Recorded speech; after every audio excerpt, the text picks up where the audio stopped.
ராமானுஜதயாபாத்திரம் ஞானவைராக்யபூஷணம் ஸ்ரீமத்வேங்கடநாதார்யம் வந்தே வேதாந்ததேசிகம் யோ நித்யமச்யுதபதாம்புஜயுக்மருக்மவ்யாமோகதஸ்ததிதராணி த்ரிணாய மேனே அஸ்மத்குரோர்பகவதோஸ்ய தயைகசிந்தோः ராமானுஜஸ்ய சரணௌ சரணம் பிரபத்யே. அருள்மிகுத்ததொருவடிவாய் கச்சிதன்னில் ஐப்பசி மாதத் திருவோணத்து நாளில் பொருள் மிகுத்த மறை விளங்க புவியோர் உய்ய பொய்கைதனில் வந்துதித்த புனிதா முன்னாள் இருளதனில் தன் கோவலிடைகழிச் சென்று இருவருடன் நிற்கவும் மால் இடை நெருக்க திருவிளக்காமென வையந்தகளினூராம் எழும்பொருளை எனக்கருள் செய்திருந்தனியே. துலாயாம் ஸ்ரவணே ஜாதம் காஞ்சியாம் காஞ்சனவாரி ஜாத துவாபரே பாஞ்சஜன்யாம் சம்சரோ யோகினமாஸ்ரயே. ஆழ்வாரில் ஆழ்வோம் என்கிற இந்த தலைப்பிலே இன்றைய தினம் முதலாழ்வார்கள் வைபவம் என்கிற தலைப்பிலே பொய்கை ஆழ்வார், பூதத்தாழ்வார், பேயாழ்வார்னு சொல்லக்கூடிய 3 மகா யோகிகளை பற்றி அனுபவிக்கப் போகிறோம். இவர்கள் ஆழ்வார்களிலே முதலில் அவதரித்தவர்களானபடியினாலே முதலாழ்வார்கள் அப்படின்னு திருநாமம். அப்போ கூட ஏதான ஒரு ஆழ்வார் தானே சுவாமி முதல்ல அவதாரம் பண்ணியிருப்பார், ஏன் முதலாழ்வார்கள்னு 3 பேர் சொல்லணும் அப்படின்னா, இவா 3 பேரும் இன்னைக்கு ஒரு ஆழ்வார், நாளைக்கு ஒரு ஆழ்வார், நாளன்னைக்கு ஒரு ஆழ்வார் அப்படின்னு தொடர்ந்து மறுநாளே அவதரித்தவா. அதனால வயசும் கிட்டத்தட்ட ஒண்ணுதான். முக்கியமா இவா பெரிய மகா யோகிகளா அப்படி ஊரா தெரிஞ்சுட்டு இருக்கிறச்ச ஒரு திவதேசத்திலே எம்பெருமானாலே அனுகிரகம் பண்ணப்பட்டு அப்போ 3 பேரும் சேர்ந்து ஒரே சமயத்திலே திவ்ய பிரபந்தம் பாடினார்கள். ஆகையினாலே திவ்ய பிரபந்தம் பாடினவாலத்தான் நாம் ஆழ்வார்கள்னு சொல்றோம். ஆழ்வார்கள் அப்படின்ற தமிழ் சொல்லுக்கு நிறைய அர்த்தம் அனுபவித்தோம்.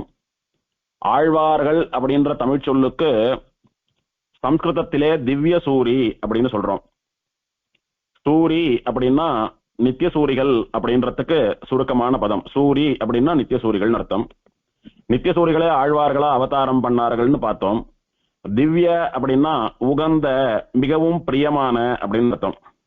யாருக்கு உகந்த, யாருக்கு பிரியமான அப்படின்னா எம்பெருமான் ஸ்ரீமன் நாராயணனுக்கு மிகவும் உகந்த, எம்பெருமான் ஸ்ரீமன் நாராயணனுக்கு மிகவும் பிரியமான. அதே மாதிரி எம்பெருமான் ஸ்ரீமன் நாராயணனை உகந்த, எம்பெருமான் ஸ்ரீமன் நாராயணனிடத்திலே பிரீத்தியுடைய அப்படின்னு 2 விதமாகவும் அர்த்தம் கொண்டால், திவ்ய சூரிகள் அப்படின்னா பெருமாளை மிகவும் பிடித்த சூரிகள், பெருமாளுக்கு மிகவும் பிடித்த சூரிகள் அப்படின்னு அர்த்தமாறுது. ஆழ்வார்களுக்கு திவ்ய சூரிகள்னு பேரு. அவ பாடின பிரபந்தங்கள், பிரபந்தம் அப்படின்னா நூல், புஸ்தகம் அப்படின்னு அர்த்தமாறுது. அவ பாடின பிரபந்தத்துக்கு திவ்ய சூரிகள் பாடின பிரபந்தம் திவ்ய பிரபந்தம். தேசம், கஷேத்திரம் அப்படின்னா இடம், ஊர் அப்படின்னு அர்த்தமாறுது. திவ்ய சூரிகள்னு சொல்லக்கூடிய ஆழ்வார்கள் திவ்ய பிரபந்தம்னு சொல்லக்கூடிய தங்களுடைய நூலிலே பாடிய கஷேத்திரங்களுக்கு, ஊர்களுக்கு திவ்ய தேசங்கள் அப்படின்னு திருநாமம்.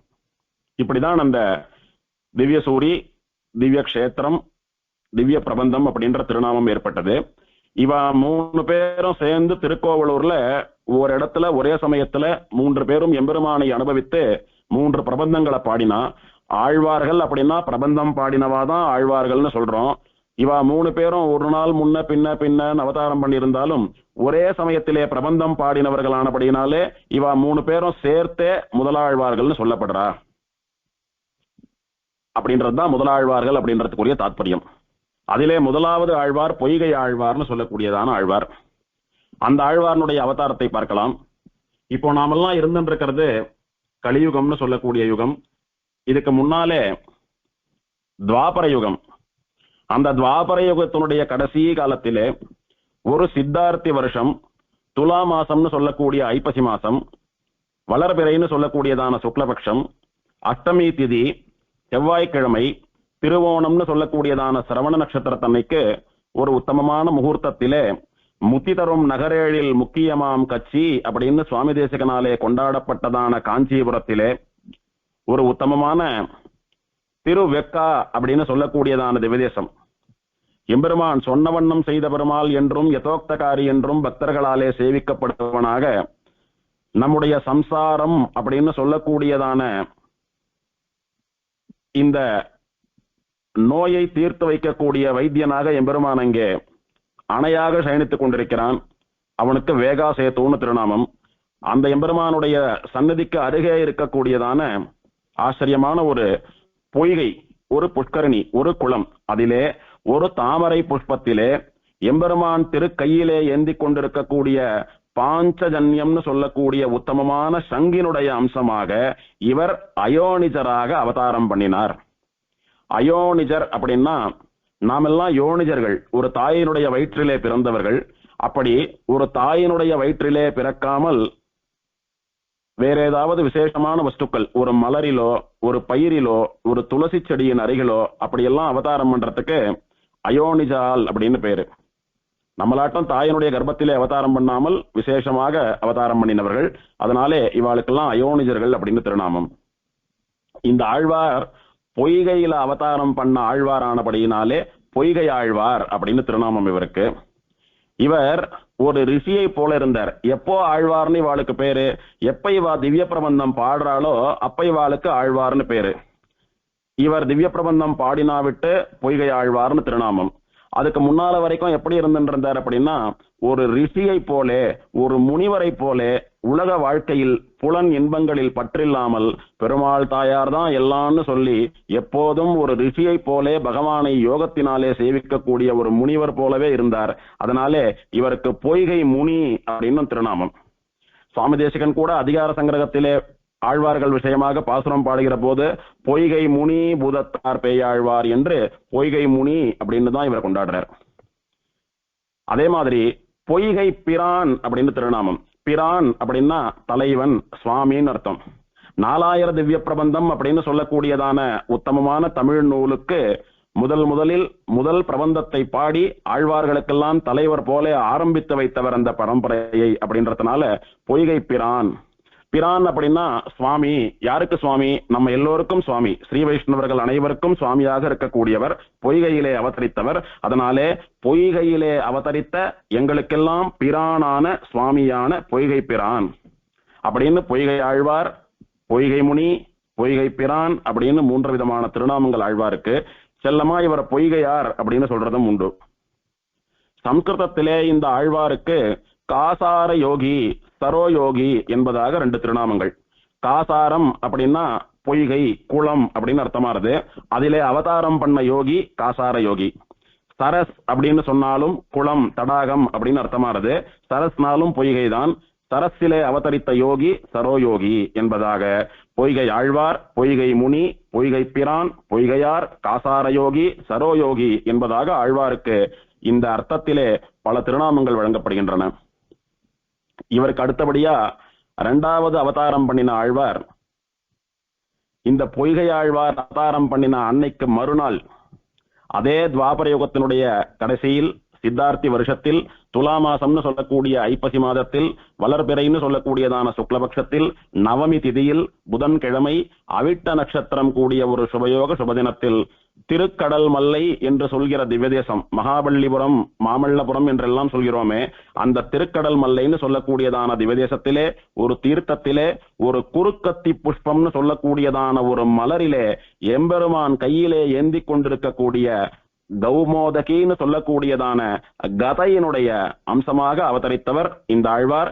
இவரும் தாயின் வயிற்றிலே பிறக்காமல் ஒரு புஷ்பத்திலே அவதரித்தவரானபடியினாலே இவரும் கூட நம்மை போன்று யோனிஜாதர் அல்ல, அயோனிஜர். தாயின் வயிற்றிலே பிறக்காமல் விசேஷமாக பிறந்தவர். இந்த ஆழ்வாருக்கு பூதத்தாழ்வார், பூதத்தார், பூதவேந்து என்பதாக திருநாமங்கள் வழங்கப்படுகிறது. ஏன் ஆழ்வாருக்கு பூதத்தாழ்வார்னு திருநாமம் அப்படின்னா, சம்ஸ்கிருதத்திலே பூதம் அப்படின்ற பதத்துக்கு பூ சத்தாயாம் அப்படின்னு அர்த்தம் சொல்றா பெரியவா. அதுக்கு என்ன அர்த்தமா இருந்தது அப்படின்னா, இந்த உலகத்திலே நிஜமாவே யார் வாழறா அப்படின்னா, எம்பெருமானுக்கு நான் அடிமை அப்படின்னு பகவானுடைய தாஸ்யம். எம்பெருமானுக்கு நான் அடிமை, அவனுக்கு நான் கைங்கரியம் பண்ணுவதற்காகவே அவனுக்கு கீழ்ப்படிந்தே இருக்கிறேன் அப்படின்ற அந்த எண்ணம் யாருக்கு இருக்கிறதோ அவர்களே நிஜமா உலகத்துல வாழறவா. மீதி பேரெல்லாம் ஏதோ பேருக்கு நடமாடின்னு இருக்கான்னு பேரே தவிர அவ வாழ்வதெல்லாம் வாழ்க்கை அல்ல. சத்தை அப்படின்னா நிஜமாவே இருக்கிறது. யார் நிஜமாவே இந்த உலகத்துல வாழறா அப்படின்னா எம்பெருமானுக்கு நான் அடிமை என்ற எண்ணத்தை உணர்ந்து அவன் மேலே பக்தி கொண்டு அவனுடைய கைங்கரியங்களை பண்ணி கொண்டு யார் நிஜமாக விஷ்ணு பக்தாலா இருக்காளோ அவாலே வாழ்பவர்கள். அதனாலே இவர் அப்பேற்பட்ட விஷ்ணு பக்தர்களிலே தலை சிறந்தவரானபடியினாலே பூதம்னா இவர் தான் பூதம். பூதம் அப்படின்னா வாழ்பவர். சுவாமி எல்லாரும் தானே வாழ்ந்துட்டு இருக்கோம்னா நாம வாழறதெல்லாம் வாழ்க்கை இல்ல, எப்போதும் எம்பெருமானையே நினைத்து கொண்டு உருகினாரே இவரல்லவா பூதம், இவரல்லவா நிஜமாக வாழ்ந்தார். ஆண்டாள் நாச்சியார் என்ன சொல்றா, வையத்து வாழ்வீர்கள் அப்படின்றா. அம்மா வையத்துல எல்லோரும் தானே வாழ்ந்துட்டு இருக்கான்னா மனம் போன போக்கிலே வாழ்வது வாழ்க்கை அல்ல. எம்பெருமான் ஸ்ரீமன் நாராயணனுக்கு அடிமை என்கிற எண்ணத்தோடு அவனுக்கு அனுகூலமாக அவனுடைய அடியவர்களுக்கு அனுகூலமாக வாழ்வதே வாழ்க்கை.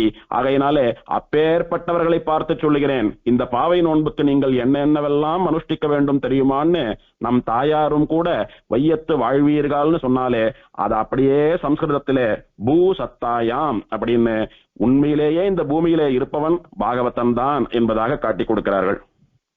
அந்த அர்த்தத்திலே இவரை போல எம்பெருமானுடைய அடிமையா எம்பெருமானுக்கு தான் பக்தன் என்பதை உணர்ந்து அவனை அனுபவித்து அவனுக்கு கைங்கரியம் பண்ணினவர்கள் வேறு ஒருத்தரும் கிடையாது அப்படின்ற அர்த்தத்திலே பூதத்தாழ்வார், பூதத்தார், பூத வேந்து அப்படின்னு திருநாமம் இவருக்கு. வேந்து அப்படின்னா அரசர், வேந்தர், ராஜான்னு அர்த்தமாறுது.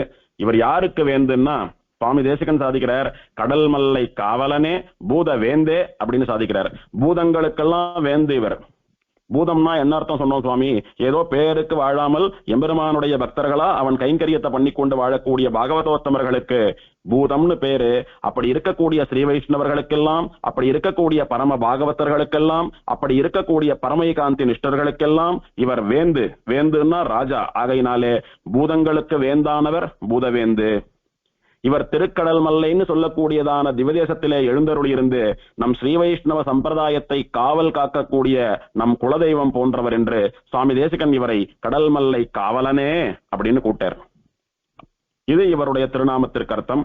அடுத்தபடியாக இவர் அவதாரம் பண்ணின மறுநாள் பேயாழ்வார்னு சொல்லக்கூடிய மூன்றாவது ஆழ்வார் துவாபர யுகத்தினுடைய கடைசியிலே சித்தார்த்தி வருஷத்திலே துலா மாசம்னு சொல்லக்கூடிய ஐப்பசி மாதத்திலே வளர்பிறைன்னு சொல்லக்கூடியதான சுக்லபக்ஷத்திலே தசமி திதியிலே வியாழக்கிழமையும் சதய நட்சத்திரமும் கூடிய சுபதினத்திலே மாட மயிலை என்று திருமங்கையாழ்வாராலே மங்களாசாசனம் பண்ணப்பட்ட மயிலாப்பூர்னு சொல்லக்கூடிய சென்னையிலே சமுத்திரை கரையிலே இருக்கக்கூடியதான திவதேசத்திலே இந்த ஆழ்வார் எம்பெருமானுடைய நந்தகம் அப்படின்னு சொல்லக்கூடிய வாழ் கத்தியினுடைய அம்சமாக ஒரு கிணற்றிலே ஒரு புஷ்பத்திலே நம்மை போலே தாய் வயிற்றில் தோண்டாமல் அயோனிஜராக திருவவதாரம் பண்ணினார். இதுல இருந்து என்ன தெரியறதுன்னா இந்த மூன்று ஆழ்வார்களும் ஒருத்தருக்கு மறுநாள் ஒருத்தர் அப்படின்னு தொடர்ந்து மறுநாள் அவதாரம் பண்ணியிருக்கா. அதே மாதிரி மூன்று ஆழ்வார்களும் தாயின் வயிற்றிலே தோன்றாமல் புஷ்பத்திலே அவதாரம் பண்ணினபடியினாலே இவர்களுக்கு புஷ்ப ஜாதர்கள் அப்படின்னு பூவிலே பிறந்தவர்கள் என்பதாக திருநாமம் பொதுவாக வழங்கப்படுகிறது. பேயாழ்வாருக்கு திருநாமம் பேயாழ்வார், மகதா ஸ்வயர், தமிழ் தலைவன் என்பதாக எல்லாம் திருநாமங்கள் இவருக்கு. பேய் அப்படின்னா தமிழிலே பெரிய அப்படின்னு ஒரு அர்த்தம் உண்டு. ஆழ்வார்கள்ல இவர் பெரிய ஆழ்வார் அப்படின்னு சொல்றோம். சுவாமி பெரிய ஆழ்வார்னே ஒருத்தர் இருக்காரு அப்படின்னா அவருக்கு பெரிய ஆழ்வார்னு பேர் வந்ததுக்கு காரணம் வேற, அது அவருடைய சரித்திரத்துல பார்க்கலாம். இங்க இவரை பெரிய அப்படின்னு சொல்றோம். இவரும் ஆழ்வார்னா குழப்பக்கூடாது என்பதற்காக ஒருவர் பெரிய ஆழ்வாராக இருக்கட்டும், இன்னொரு பெரிய என்கிற வார்த்தைக்கு பேய் என்கிற இன்னொரு சொல்லை பயன்படுத்தி பேயாழ்வாராக இருக்கட்டும்னு பெரியவா திருவுள்ளம் பற்றி இவர்களுக்கு பேயாழ்வார்னு திருநாமம் சூட்டியிருக்கா. பேய்னா பெரியன்னு அர்த்தம். அது என்ன சுவாமி பெரிய ஆழ்வார்? சொல்ல போனா இந்த மூணு பேர்கள்ல பெரியவான்னு பார்த்தா பொய்கை ஆழ்வார் தானே முதல்ல அவதாரம் பண்ணவர், அவருக்கு தானே பெரிய ஆழ்வார்னு பேர் வச்சிருக்கணும். அப்படின்னா இந்த ஆழ்வார் திருக்கண்டேன் பொன்மேனி கண்டேன் அப்படின்னு தாயாரை முன்னிட்டுதான் பெருமாளை சரணாகதி பண்ண வேண்டும் என்பதை ஸ்ரீ வைஷ்ணவர்களான நமக்கெல்லாம் உணர்த்தும்படியாக வாயை திறந்தவுடனே அவர் திருவாக்கில இருந்து வந்த வார்த்தை திருக்கண்டேன், பிராட்டியை பார்த்தேன், பொன்மேனி கண்டேன், பொன்மயமான திருமேனியுடைய பெருமாளை சேவித்தேன் அப்படின்னு பிராட்டியை முன்னிட்டே பெருமாளை சேவிக்க வேணும், பிராட்டியை முன்னிட்டே பெருமாளிடத்திலே சரணாகதி பண்ண வேணும், பிராட்டியை முன்னிட்டே எம்பெருமானுக்கு கைங்கரியம் பண்ண வேணும் என்கிற உத்தமமான நம்முடையதான ஸ்ரீ வைஷ்ணவ சம்பிரதாயத்தை காட்டி கொடுத்த ஆழ்வாரானபடியினாலே பெரிய விஷயத்தை காட்டி கொடுத்தவர், பெரிய சம்பிரதாயார்த்தத்தை முதல்ல எடுத்தவுடனேயே வெளியிட்டவர். ஆகையினாலே இவர் பெரிய ஆழ்வார் என்கிற அர்த்தத்திலே பேழ்வார் அப்படின்றதா ஒரு அர்த்தம். இன்னொரு அர்த்தம், யாரான ரொம்ப உணர்ச்சி மேலிட்டு ரொம்ப அழுதுண்டு ரொம்ப சிரிச்சுண்டு ரொம்ப கோவப்பட்டுண்டு ரொம்ப கத்திண்டு அந்த மாதிரி எந்த உணர்ச்சியா இருந்தாலும் கட்டுக்கடங்காமல் பிரவாகமா அப்படியே பாயற அதை பார்த்து பரிகாசம் பண்றவா என்ன சொல்லுவா, பேய் பிடிச்சுடுத்து இவருக்கு, ஏன்னா இந்த மாதிரி பண்ணிட்டு இருக்காரு, இப்படியா சிரிப்பா, இப்படியா அழுவா, இப்படியா கத்துவா, பேய் பிடிச்சுடுத்து அப்படின்னு சொல்லி பரிகாசம் பண்றாரோ இல்லையோ, அதே மாதிரி இந்த ஆழ்வார் எம்பெருமானுடைய குணங்களை எல்லாம் நினைத்து திடீர்னு அழுவர். எம்பெருமானுக்கு சந்தோஷமா நடந்த விஷயங்கள் எல்லாம் நினைச்சாருன்னா திடீர்னு சிரிப்பார். எம்பெருமானுக்கு ஆபத்து வருவது போல அவருடைய அவசார சரித்திரங்களை, கிருஷ்ணனுக்கு ஆபத்து வர்றது, கம்சன் கொள்ள வரான், சக்கரம் மேல பாஞ்சு வர்றது, காளியன் கொள்ள வரான், அந்த மாதிரியான சமாச்சாரங்கள்லாம் வரைச்சு அழுவர். இப்படி எம்பெருமானை எப்போதும் நினைத்துக் கொண்டிருக்கிற போது எம்பெருமான் மீது இருக்கக்கூடிய அளவில்லாத காதலினாலே பக்தியினாலே இவருக்கு உணர்ச்சி மேலிட்டு உலகத்தவர்களுக்கு, இவரை போலே பக்தி இல்லாத மூடர்களுக்கு இவரை பார்க்கிற போது பேய் பிடித்தவர் அப்படின்னு சொல்லி இவரை பரிகாசம் பண்ணினபடினாலே பேயாழ்வார் அப்படின்றதா இவருக்கு திருநாமம் வந்தது. இதுக்கு நிஜமான அர்த்தம்னா, இந்த உலக ஜனங்களினுடைய சுபாவத்தை போல ஏதோ பேருக்கு பெருமாள்னு ஒருத்தர் இருக்கார், சேவிச்சா போறோம்னு சேவிக்கிறது மாதிரி இல்லாம எப்போதும் பெருமாளை சேவிப்பதற்காகவே எனக்கு இந்த ஜென்மா கிடைத்திருக்கிறதுன்னு நினைச்சுண்டு பெருமாளுடைய குணானுபவத்திலே பேய் பிடித்தவர் போல ஆடிக்கொண்டும் பாடிக்கொண்டும் பெருமாத்து கொண்டிருந்தபடியினாலே உலக ஜனங்களுடைய சுபாவத்துக்கு மாறான சுபாவம் இவருக்கு ஏற்பட்டது.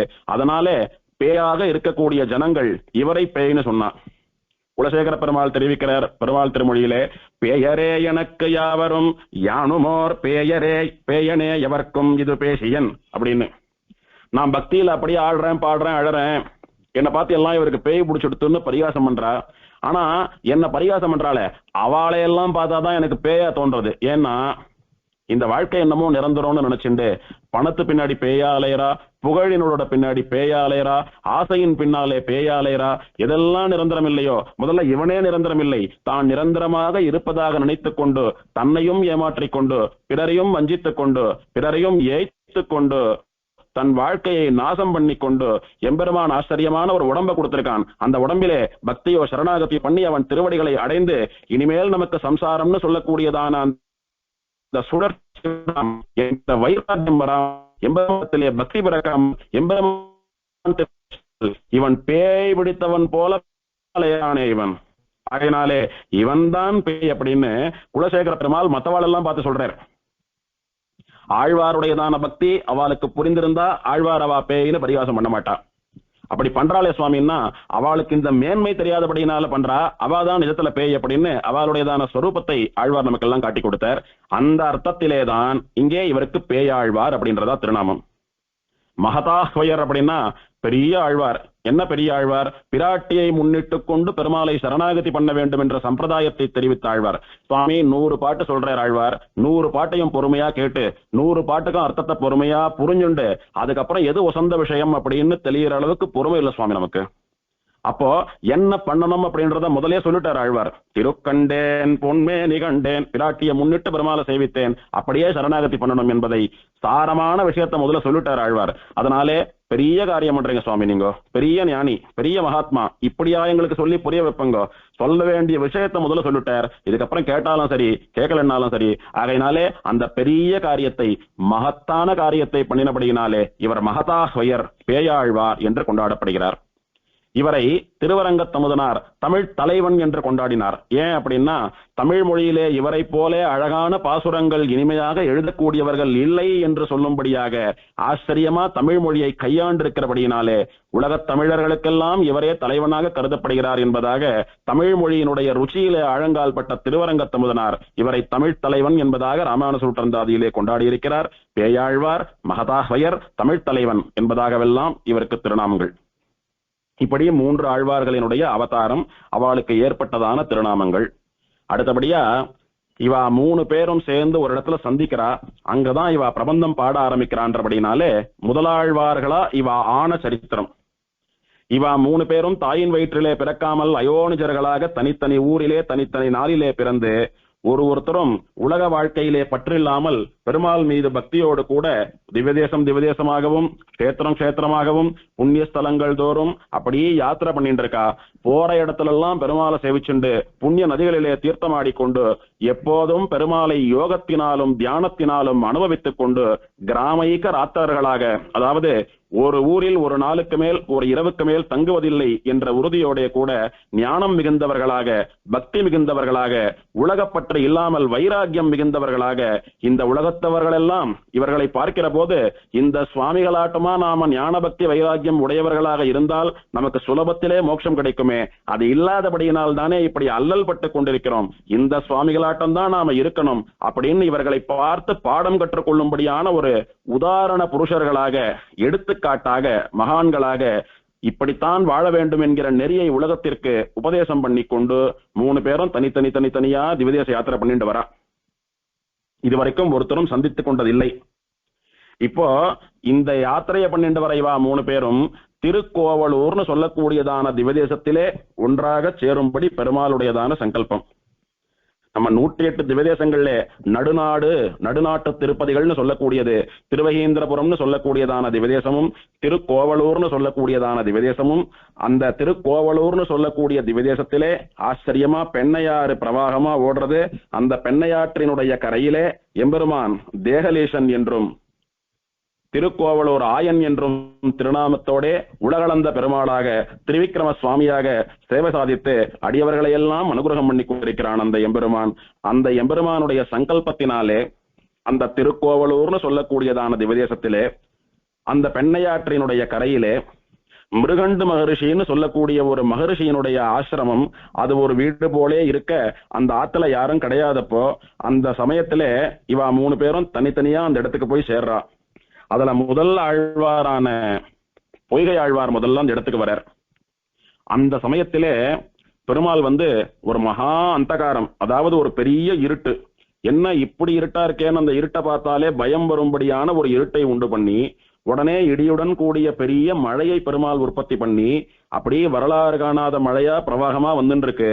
இந்த மழையிலே நனைய வேண்டாமே என்பதற்காக பொய்கை ஆழ்வார் எங்கேயான இடம் இருக்கான்னு பார்த்தா சுத்தி இடமே இல்லாம ஒரே ஒரு ஆம் மட்டும் இருந்ததுனால, அந்த வீடு மட்டும் இருந்ததுனால அந்த வீட்டு கதவை தட்டலான்னு போய் பாக்குறார். போய் பார்த்தா யாரும் மனுஷா இல்ல. இருந்தால் ஆனா வெளியில மழையா இருக்கு, கொஞ்சம் உள்ள படுத்துக்கலாமா ராத்திரி சமயம்னு கேட்டு படுத்துக்கலான்னு போறச்ச அங்க யாரும் இல்லாமல் இருக்கிறது. உடனே பார்த்தார் அந்த வீட்டினுடைய ரேழின்னா திண்ணை அப்படின்னு அர்த்தமாறுது. அந்த திண்ணையிலே படுத்துக் கொள்ளலாம், படுத்துண்டு பகவானை தியானம் பண்ணலாம் அப்படின்னு சொல்லி படுத்துண்டே பகவானை தியானம் பண்ணி கொண்டிருக்கிறார். இது என்ன சுவாமி தியானம் படுத்துண்டு பண்ணலாமான்னா, அடியன் ஏற்கனவே சொல்லி இருந்தது போல ராத்திரி நமக்கு அனுஷ்டானம் யோகம்னு சொல்றோம். யோகம்னு சொல்லக்கூடிய அனுஷ்டானம் பெருமாளுடைய திருவடியிலே நாம தலையை வச்சுண்டு பெருமாளை நினைத்து கொண்டு படுத்துக் கொள்வது அப்படின்னு சொல்றோமே, அந்த மாதிரி தூங்கற்சையும் கூட பெருமாளை நினைச்சுட்டே தான் தூங்கணும்னு சொல்லக்கூடிய அனுஷ்டானத்திற்கு யோகம்னு பேரு. இவர்கள்லாம் யோகிகளானபடியினாலே அந்த அனுஷ்டானத்தை தொடர்ந்து பண்ணக்கூடியவர்கள். நின்றோ அமர்ந்தோ படுத்துக்கொண்டோ எப்படினாலும் யோகமே தான் பண்ணிட்டு இருப்பாய்வா. நம்மள மாதிரி இவாளுக்கு காமியமான ஒரு உடலோ பசியோ பிணியோ மூப்போ துன்பமோ தாகமோ எதுவும் கிடையாது. ஆகையினால் அந்த திண்ணையில, அந்த இடைகழியில இருக்கக்கூடியதான திண்ணையிலே படுத்துக்கொண்டு இவர் பகவானை தியானம் பண்ணி கொண்டிருக்கிறார். அப்படி தியானத்துக்கு இடையூறு ஏற்பட்டு விடக்கூடாது, தொந்தரவு கூடாது என்பதற்காக அந்த ரேழிக்கு முன்னாலே இருக்கக்கூடியதான கதவை சாத்திண்டு தியானம் பண்ணிட்டு இருக்கார் படுத்துண்டு. யாரோ கதவு தட்டுற சத்தம் கேட்டது.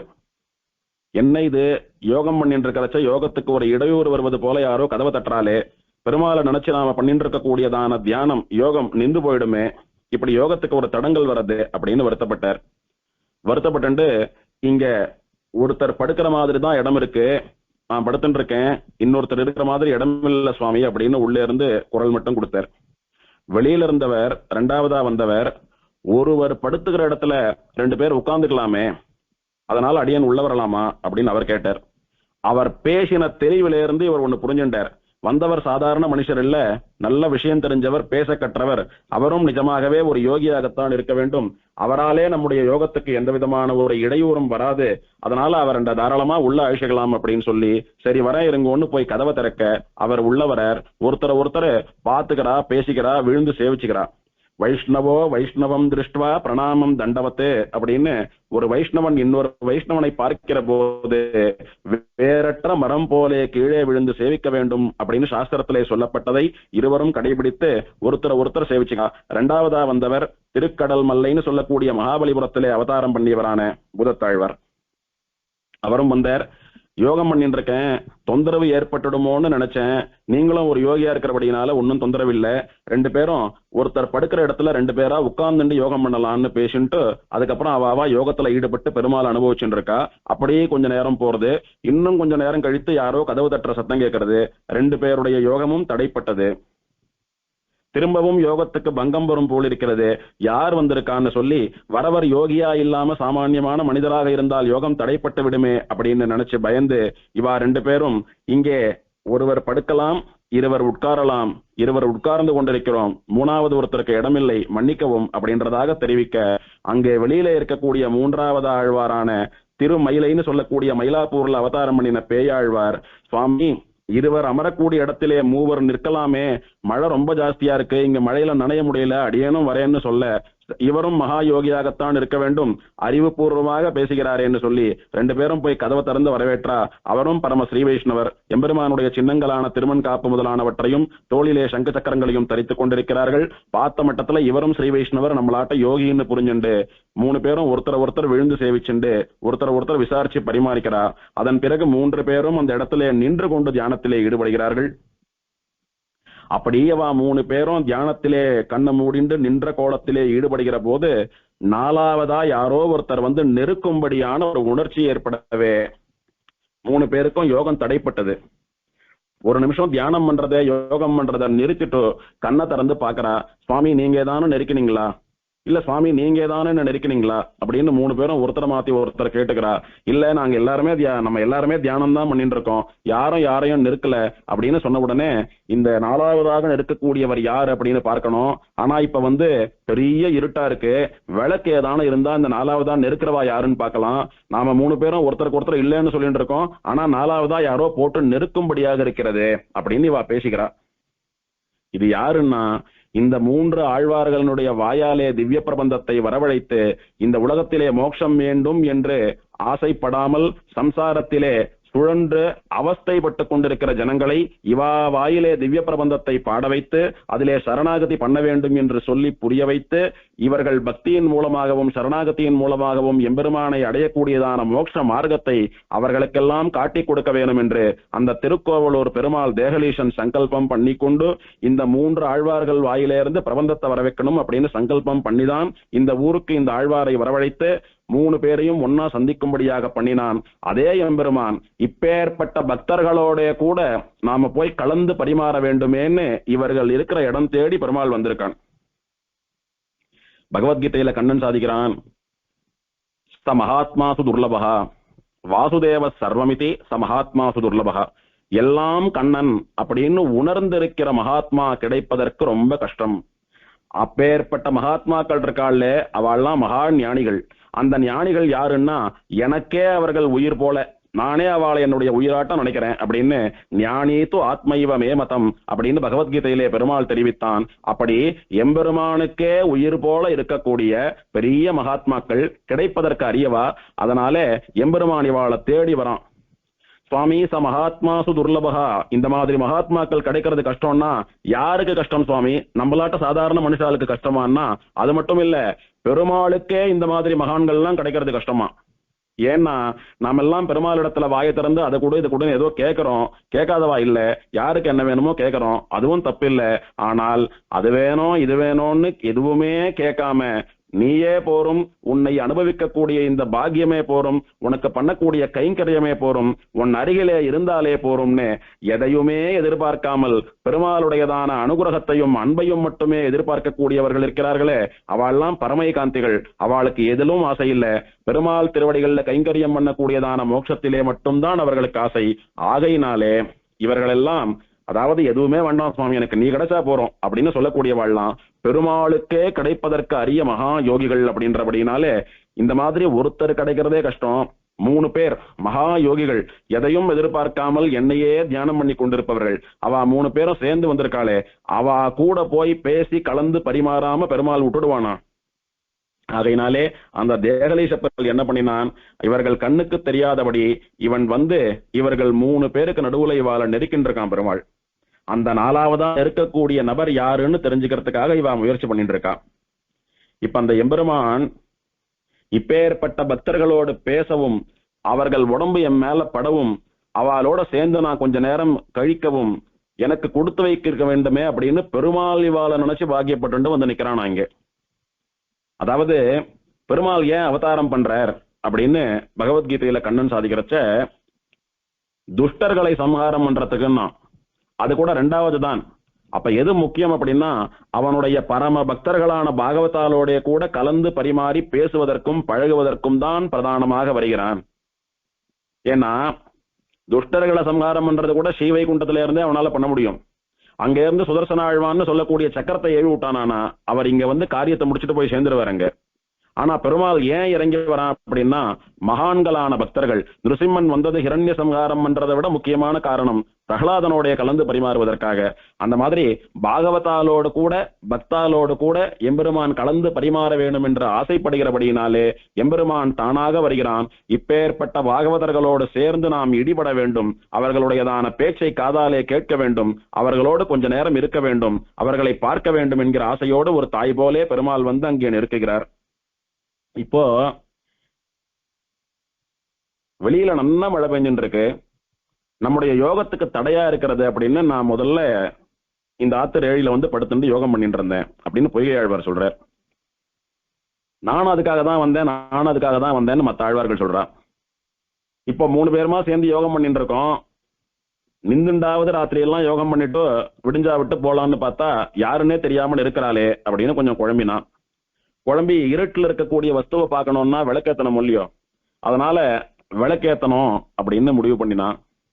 அது பூட்டி இருக்கிற வீடு, அதனுடைய வெராண்டால இருக்கிற திண்ணையிலேவா நின்றுட்டு இருக்கா. அங்க எங்க விளக்கேத்துறதுக்கெல்லாம் வஸ்து கையில இருக்கும். இவாளோ அப்படி மகான்கள் யோகிகள் கையில எதுவும் வச்சுக்காம அப்படி ஊர் ஊரா தெரிஞ்சுட்டு இருக்கிறவா. இவா கிட்ட விளக்கேத்துறதுக்கு என்ன வஸ்து இருக்கு?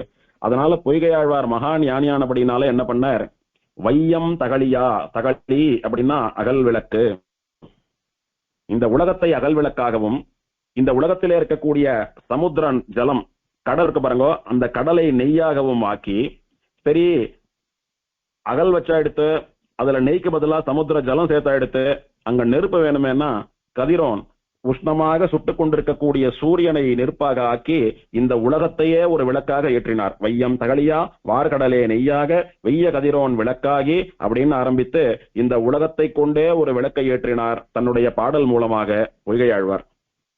2வதாக வந்த பூதத்தாழ்வார், இந்த சுவாமி ஏற்கனவே வெளியில இருக்கக்கூடிய பொருட்களை எல்லாம் கொண்டு ஒரு விளக்கை ஏத்திட்டார், நாம நமக்கு உள்ள இருக்கக்கூடிய பொருள்களை கொண்டு ஒரு விளக்கை ஏத்தலாம்னு சொல்லி அன்பே தகலியா, பெருமாள் மேல இவருக்கு இருக்கக்கூடிய அன்பு காதல் பக்தி இருக்கு பாருங்க, அத்தையே அகல் விளக்காக வைத்துக் கொண்டு ஆர்வமே நெய்யாக, ஆர்வம்னா ஆசை, பெருமாளை தவிர மற்ற விஷயங்கள்ல இருக்கக்கூடிய ஆசைகள் எல்லாம் எரிச்சுடணும்.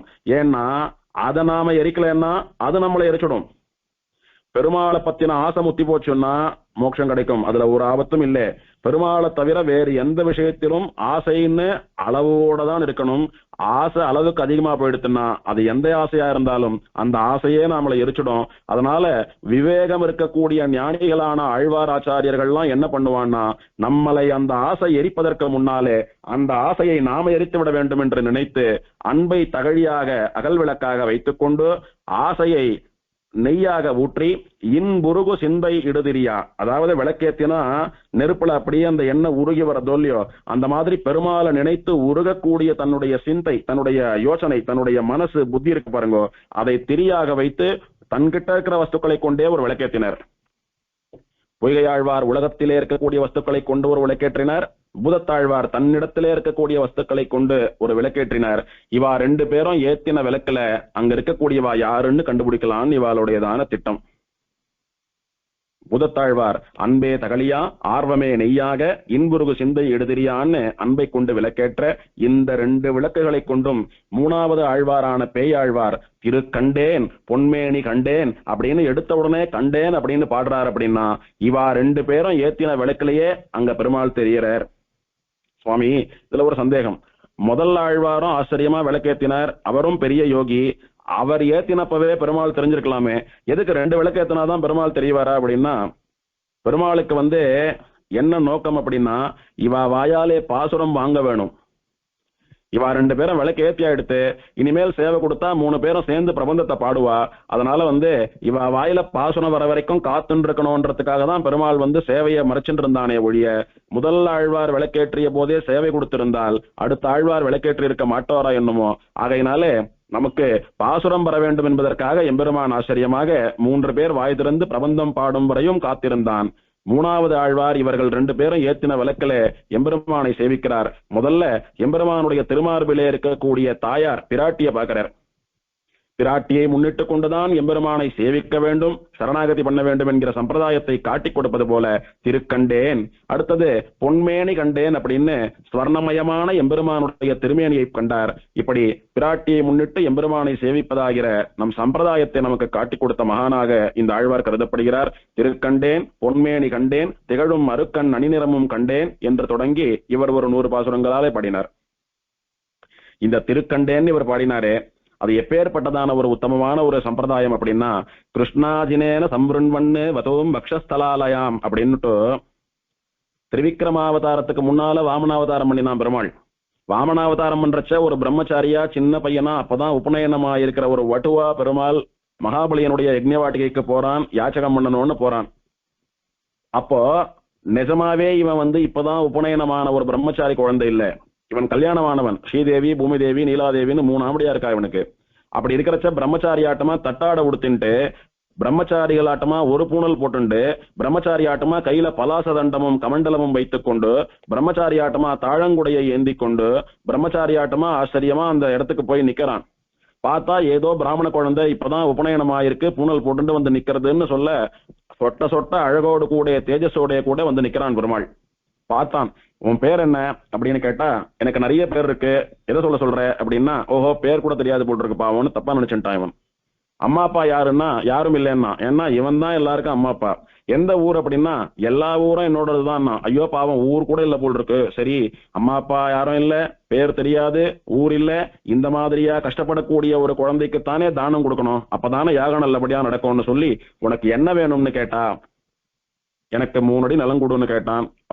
இப்ப பெருமாள் இந்த உலகத்தை எல்லாம் அளந்து எடுத்துட்டார் அப்படின்றதெல்லாம் சரித்திரம். இதுல விஷயம் என்னன்னா, பெருமாள் இப்ப பிரம்மச்சாரி வேஷம் போட்டு வந்தானே, அவன் நிஜமா பிரம்மச்சாரியா? இல்லையே, பிராட்டிமார்களோடு கூடவே பிரியாமல் இருக்கிறவன் தானே. அப்ப பிரம்மச்சாரியா இவன் வேஷம் போட்டு போறான். அது எப்பேற்பட்ட வேஷம் அப்படின்னா, அவனை வஞ்சிப்பதற்காக போட்ட கள்ள வேஷம் அது. இத சொல்றச்ச பெரியவாச்சான் பிள்ளை சாதிக்கிறார், களவு செய்யலும் ஒழிக்க ஒண்ணாதபடியான பெரியவற்ற சேர்த்தி. பிரம்மச்சாரியா போறச்ச பிரம்மச்சாரிகள்லாம் கிருஷ்ணாஜினம் அப்படின்னு கருப்பு மான் தோலை அப்படியே உடம்புல சால்வையாட்டமா போத்திட்டு போனோம். அந்த மாதிரி கருப்பு மானோட தோலை கிருஷ்ணாஜினம்னு போத்துட்டு இருக்கான் பெருமாள். பார்த்தா பிரம்மச்சாரின்னு தெரியறது. ஆனா அந்த போர்வை எடுத்துட்டு பார்த்தா மார்புல மகாலட்சுமி இருப்பா. பிரம்மச்சாரிக்கு ஏது ஆமடியா மார்புல அப்படின்ற கேள்வி வரணுமோ இல்லையோ. இவன் நிஜமாவே பிரம்மச்சாரி கிடையாது, களவு தானே பண்ணிட்டு இருக்கான். அப்படி களவா போறச்ச ஆமடியால விட்டுட்டு போலாமோ? அப்படி ஆமடியால எதுக்காக வானும் பிரிஞ்சானா, இவன் அகலகில்லேன் இறையும் என்று அலர்மேல் மங்கை உரை மார்பான்னு பிராட்டிய ஒரு க்ஷணமும் விட்டு பிரியாதவன் அப்படின்றது பொய்யாயிடும் இல்லையோ. அதனால உள்ள இருக்கக்கூடிய தாயாரை பாக்குற அளவுக்கெல்லாம் அவனுக்கு ஞான திருஷ்டி கிடையாது. அதனால தாயார் அங்க இருக்கட்டும், நாம அப்படியே களவுக்காக போத்திண்டு போலான்னு பெருமாள் போனானா. அப்படி பிரம்மச்சாரியா திருட்டு வேஷம் போட்டு போறச்ச கூட பிராட்டியானவள் பெருமாளுடைய மார்பை விட்டு பிரிவதில்லை. அதனால மற்ற 2 ஆழ்வார்களை காட்டிலும் இவர் காட்டிக் கொடுத்த சம்பிரதாயம், தாயாரை முன்னிட்டு பெருமாளை சேவிக்க வேண்டும் என்கிற சம்பிரதாயமே வசந்தது அப்படின்னு சொல்லி ஆச்சரியமா, மார்பிலே இருக்கக்கூடிய பிராட்டியை மகாபலி சேவிக்கவில்லை. ஆனால் இவர் மகான் ஞானியானபடியினாலே எடுத்த உடனே அந்த பிராட்டியை தான் சேவித்தார். அந்த பிராட்டியினுடைய அனுகிரகத்தினாலே பெருமாளையும் சேவித்தார். அதுதான் இந்த ஸ்லோகம் சொல்லித்து. கிருஷ்ணாஜினேன சம்பிருண்வண்ணு வதூம் பக்ஷஸ்தலாலயாம் என்கிறபடியே பிரம்மச்சாரிக்கு ஏது சுவாமி மனம் மார்பில் ஆமடியா? இருக்கா, அவனுக்கு பக்தி இல்லாதபடியினால கண் தெரியல, தாயார பார்க்கல அவன். இவருக்கு பக்தி இருக்கிறபடினால தாயார சேவித்தார் அப்படின்றது இங்க சம்பிரதாயம். இப்படி விளக்கேத்தினதுல அந்த பெருமாள் இவாளுக்கு சேவை கொடுத்தார். பெருமாளை சேவித்து இவா 3 பேரும் தலா 100 பாசுரங்கள் பாடினான். அதாவது வேதத்தினுடைய சாரமாக ஜனங்கள்லாம் தெரிஞ்சுக்க வேண்டிய முக்கியமான விஷயங்களை எல்லாம் பொதித்து வைத்து, பெருமாள் பிராட்டி தான் நமக்கெல்லாம் பரதெய்வம் என்பதை உணர்த்தி, அவர்களை அடைவதற்கு பக்தியும் பிரபத்தியும் சொல்லக்கூடிய 2 மார்க்கங்கள் தான் வழி என்பதை புரிய வைத்து, அவர்களை அடைகிற போது சரணாகதி பண்ணுகிற போது வசந்த மோட்சமே பலன்னு சொல்லக்கூடிய விஷயங்களை எல்லாம் தாற்பயமாக வைத்துக் கொண்டு பல திவதேச எம்பெருமான்களை தங்கள் பாட்டாலே பாடும்படியாக பண்ணிக்கொண்டு இவா 3 பேரும் தலா 100 பாட்டு பாடினா, முதலாழ்வாரான பொய்கை ஆழ்வார் பாடினதற்கு முதல் திருவந்தாதின்னு பேரு, 2ஆம் ஆழ்வாரான பூதத்தாழ்வார் பாடினதற்கு 2ஆம் திருவந்தாதின்னு பேரு, 3ஆவது ஆழ்வாரான பேயாழ்வார் பாடினதற்கு 3ஆம் திருவந்தாதி அப்படின்னு திருநாமம். இவா 3 பேரை மட்டும் என்னைக்கும் பிரிக்கிறதே இல்ல சம்பிரதாயத்துல. முதலாழ்வார்கள் அப்படின்னு சேர்த்து சொல்றதுதான் வழக்கம். கோவில்ல விக்கிரகமா நிக்கிறச்ச பார்த்தாலும் இவா 3 பேரும் அன்னைக்கு திருக்கோவலூர்ல மிருகண்ட மகரிஷியனுடைய ஆசிரமத்து திண்ணையில எப்படி எல்லாரும் நின்று கொண்டு தியானம் பண்ணினார்களோ, யோகம் பண்ணினார்களோ, அதே கோலத்திலே 3 ஆழ்வார்களும் நின்ற திருக்கோலத்திலே தான் பல திவதேசங்களிலே சேவை சாதிக்கிறார்கள். ஆகையினாலே முதலாழ்வார்கள் சாத்துமரன்னு வந்துட்டா, ஐப்பசி மாசம் சிரவணத்தன்னைக்கு பொய்கையாழ்வார், மறுநாள் அவிட்டத்தன்னைக்கு புதத்தாழ்வார், அதற்கு மறுநாள் சதயத்தன்னைக்கு பேயாழ்வார் அப்படின்னாலும் பெரிய பெரிய திவதேசங்கள்ல கூட 3 பேரும் சேர்ந்தேதான் 3 நாளும் எழுந்துருள்றா. சில திவதேசங்கள்ல மட்டும்தான் அன்னைக்கு எந்த ஆழ்வாருடைய திருநட்சத்திரமோ அவர் மட்டும் எழுந்தருள்கிறார். இப்படி வார்த்தையாலும் உற்சவத்தாலும் பிரிக்க முடியாத சேர்ந்தே இருக்கக்கூடிய ஆழ்வார்களானபடியினாலே இவர்களுக்கு முதலாழ்வார்கள்னு சொல்றதுதான் வழக்கமே தவிர இவாளை பிரிச்சு சொல்றது வழக்கம் இல்லை. ஏன் இவர்களுக்கு முதலாழ்வார்கள் பெயர் வந்ததுன்னு மணவாள மாமுனிகள் உபதேச ரத்ன மாலையிலே செய்கிறார். மற்றுள்ள ஆழ்வார்களுக்கு முன்னே வந்தொதித்து நற்றமிழால் நூல் செய்து நாட்டை உய்த்த வெற்றிமையோர் என்று முதலாழ்வார்கள் என்னும் பெயர் இவர்க்கு நின்றதுலகத்தே நிகழ்ந்து. ஆழ்வார்கள் மொத்தம் 12 பேர்னு சொல்றோம் சுவாமி. அதுல மீதி இருக்கிற ஆழ்வார்களுக்கெல்லாம் முன்னாலேயே வந்து முதல்ல பிறந்துட்டா, அதனால முதலாழ்வார்கள். சரி சுவாமி, மற்ற ஆழ்வார்களுக்கெல்லாம் முதல்ல பிறந்து இவா என்ன பண்ணினா அப்படின்னா, நல்ல தமிழ் பாசுரங்களாலே முதல் திருவந்தாதி, 2ஆம் திருவந்தாதி, 3ஆம் திருவந்தாதின்னு சொல்லக்கூடிய ஆச்சரியமான பிரபந்தங்களை பாடி நாட்டை உய்த்த, அதாவது இந்த உலக மக்களை எல்லாம் திருத்தி பணிகொண்டு அவ மோட்சம் போகும்படியான ஒரு மார்க்கத்தை காட்டி கொடுத்து நிறைய பேரை மோட்சத்துக்கு அனுப்பின வெற்றிமையோர் பெரிய மகான்கள் இவா. அதனாலதான் இவர்களுக்கு முதலாழ்வார்கள் அப்படின்ற பெயர் வந்தது. அந்த பெயர் இந்த உலகத்திலே நிலைத்து நின்றது.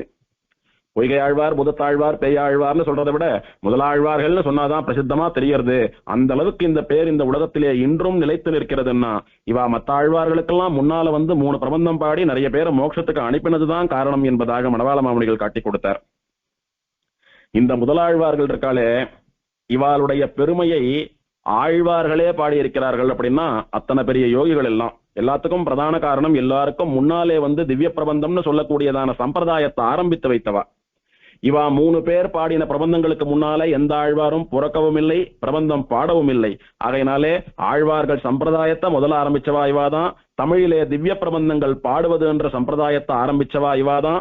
திவ்ய தேசங்கள் அப்படின்ற ஒரு கான்செப்டை கொண்டாந்தது இவாதான். ஆகையினாலே இவர்கள் முதலாழ்வார்கள். இவாள சுவாமி நம்மாழ்வார் தம்முடைய திருவாய்மொழியிலே இன் கவி பாடும் பரம கவிகள் அப்படின்னு கொண்டாடி இருக்கார். திருவாய்மொழியிலே ஒரு பாசுரம், இன் கவி பாடும் பரம கவிகளால் தன் கவி தான் தன்னை பாடுவியாது இன்று நன்கு வந்து என்னுடனாக்கி என்னால் தன்னை வன்கவி பாடும் என் வைகுந்தநாதனே அப்படின்னு நம்மாழ்வாருடையதான பாசுரம். இதுல முதலாழ்வார்களை மனதிலே வைத்துக் கொண்டு இன் கவி பாடும் பரம கவிகள் அப்படின்னு சொல்றார். கவி அப்படின்னா பாட்டு பாடக்கூடியவா. இவா எப்பேற்பட்ட கவி அப்படின்னா இன்கவி பாடக்கூடியவா, இனிமையான கவிதைகளை அதாவது நல்ல விஷயமே சொன்ன கூட ஒரு அதிகார தோரணையிலோ அல்லது வந்து ஒரு புண்படும்படியோ இனிமையா கேட்பதற்கு காதிலே தேன் வந்து பாய்வது போல் உள்ளத்திலே தேன்ல குளிர்ச்சியாக கேட்டு கொடியவனும் திருந்தும்படியான இனிமையான தமிழினால் உண்மையான உபதிலே கொடியவும் திருத்தி பணி கொண்டு பாகவதமாக்க கூடியதான் எங்களுடைய கவி, அதாவது பாட்டு. அப்பேற்பட்ட இன் கவி, இனிமையான பாடல்களை பாடும் பரம கவிகள். கவின்னா ஒரு கவி, கவிகள்னா இவா 3 பேர் அப்படின்றதுனால கவிகள் அப்படின்னு பன்மையில சொன்னார். இவா எப்பேற்பட்ட கவின்னா, ஏதோ உலகத்துல இருக்கக்கூடிய வஸ்துக்களை வர்ணித்து, இயற்கையை பாடி, காதலை வர்ணித்து காவியங்கள் படைக்கக்கூடிய சாதாரண லௌகீகமான கவிகள் அல்ல. பரமனான ஸ்ரீமன் நாராயணனை பாடக்கூடியவர்களானபடியினாலே பரம கவிகள். பரமன் மீது கவி எழுதக்கூடியவர்களானபடியினாலே பரம கவிகள். அது மட்டுமல்லாமல் அந்த பரமன் இருக்கக்கூடியதான பரமபதத்திலே இருக்கக்கூடிய நித்தியசூரிகள் தானே ஆழ்வார்களா வந்து பிறக்கிறா. பெருமாளுடையதான சங்கு ஒரு ஆழ்வார், பெருமாளுடையதான வாழ் ஒரு ஆழ்வார், பெருமாளுடையதான தண்டு ஒரு ஆழ்வார். தண்டுன்னா கதைன்னு சொல்லக்கூடியதான அந்த கதை ஒரு ஆழ்வார். ஆகையினாலே இவா 3 பேரும் எம்பெருமானுடைய ஆயுதங்கள். பஞ்சாயுதங்கள்ல 3 பேரும் வந்து ஆழ்வார்களா பிறந்திருக்கா. அதனால இவாள்லாம் நித்தியசூரிகள்னு சொல்லக்கூடிய பரமர்கள். பரமர்கள் நித்தியசூரிகள் வந்து கவிகளாக பாசுரம் பாடினா. அதனாலே இன் கவி பாடும் பரம கவிகள் அப்படின்னு இவர்களை எல்லாம் நம்மாழ்வார் கொண்டாடினர். அப்படி நம்மாழ்வாராலேயே கொண்டாடப்பட்ட ஏற்றமுடையவர்கள். அதே மாதிரி அதே நம்மாழ்வார் இந்த ஆழ்வார்களுக்கு பாலேய் தமிழர் அப்படின்னு ஒரு திருநாமம் சூட்டுகிறார். பாலேய் தமிழர் அப்படின்னா, பால் ஏய் தமிழர் அப்படின்னா பாலுக்கு சமானமான இனிமையுள்ள தமிழிலே வல்லவர்கள் அர்த்தம். பால் எப்படி நன்னா சுண்ட காய்ச்சி சாட்டா அப்படியே இனிக்கிறதோ, அந்த மாதிரி இனிமையான தமிழ் மொழியிலே பாசுரம் பாடி கொடுமையான ஜனங்களையும் திருத்தக்கூடிய சாமர்த்தியம் படைத்த வல்லவர்கள், மகா சாமர்த்தியசாலிகள். அதனால பாலேய் தமிழர் அப்படின்னு இவாளை நம்மாழ்வார் கொண்டாடுறார். அது என்ன பாசுரம் அப்படின்னா, மாலே மாய பெருமானே மாமாயனே என்றென்று மாலே ஏறி மாலருளால் மண்ணு குருகோர் சடகோபன் பாலேய் தமிழர் இசைக்காரர் பத்தர் பரவும் ஆயிரத்தின் பாலே பட்டை இவை 10 எல்லார்க்கு இல்லை பறிவதே அப்படின்னு பாசுரம். இந்த பாசுரத்தினுடைய வியாக்கியானத்திலே பூர்வாச்சாரியர்கள் சொல்றா, பாலேய் தமிழர் என்று முதலாழ்வார்களை விவக்ஷித்தபடி என்று ஆளவந்தார் அருளி செய்வராம்.